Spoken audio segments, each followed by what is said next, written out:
Stave 4. The Last of the Spirits. The phantom slowly, gravely, silently approached. When it came near him, Scrooge bent down upon his knee, for in the very air through which the spirit moved, it seemed to scatter gloom and mystery. It was shrouded in a deep black garment, which concealed its head, its face, its form, and left nothing of it visible, save one outstretched hand.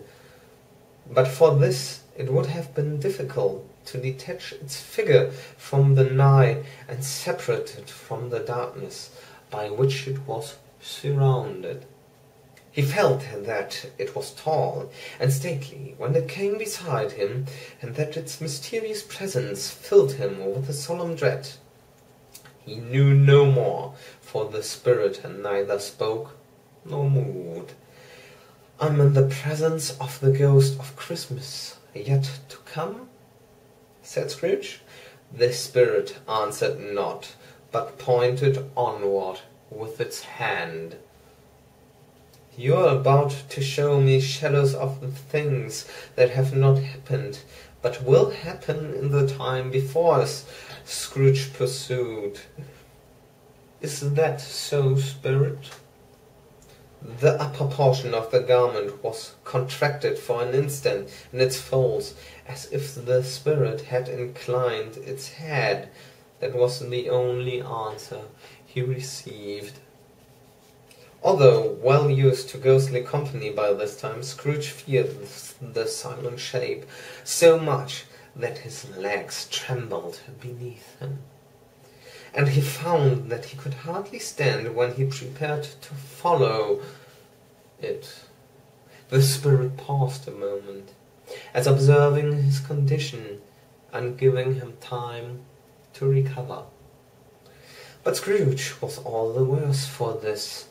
It thrilled him with a vague, uncertain horror to know that behind the dusky shrub there were ghostly eyes intently fixed upon him, while he, though he stretched his own to the utmost, could see nothing but a spectral hand and one great heap of black. "Ghost of the future!" he exclaimed. "I fear you more than any spectre I have seen. But as I know your purpose is to do me good, and as I hope to live to be another man from what I was, I am prepared to bear your company, and do it with a thankful heart. Will you not speak to me?" It gave him no reply. The hand was pointed straight before them. "Lead on," said Scrooge. "Lead on. The night is waning fast, and it is precious time to me. I know. Lead on, spirit." The phantom moved away as it had come towards him. Scrooge followed in the shadow of its dress, which bore him up. He thought and carried him along. They scarcely seemed to enter the city, for the city rather seemed to spring up about them and encompass them of its own act. But there they were, in the heart of it, on 'change amongst the merchants, who hurried up and down, and chinked the money in their pockets, and conversed in groups, and looked at the watches, and trifled thoughtfully with their great gold seals, and so forth, as Scrooge had seen them often.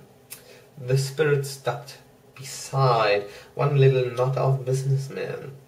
Observing that the hand was pointed to them, Scrooge advanced to listen to their talk.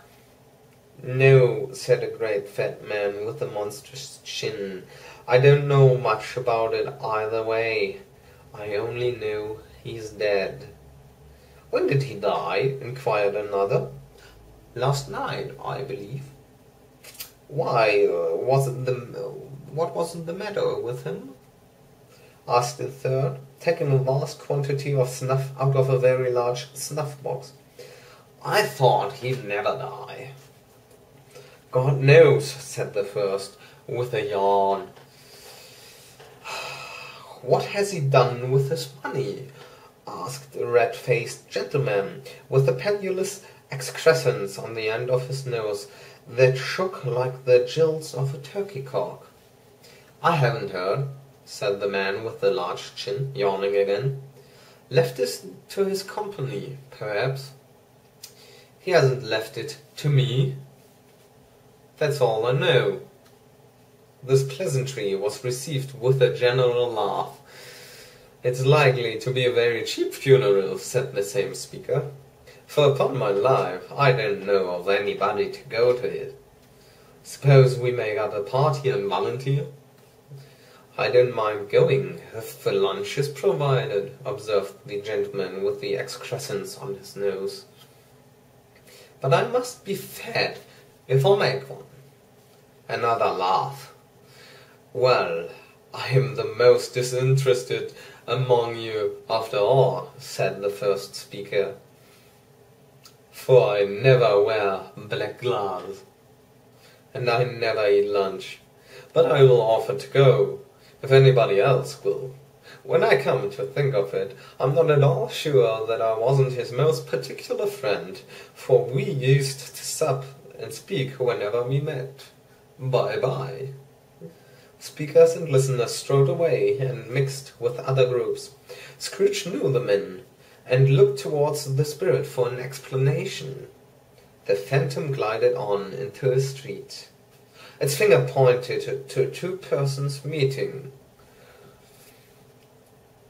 Scrooge listened again, thinking that the explanation might lie here. He knew these men also perfectly. They were men of business, very wealthy, and of great importance. He had made a point always of standing well in their esteem, in a business point of view, that is. Strictly in a business point of view. How are you? Said one. How are you? Returned the other. Well, said the first, Old Scratch has got his own at last. Hang.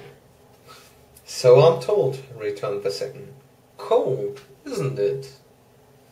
Seasonable for Christmas time.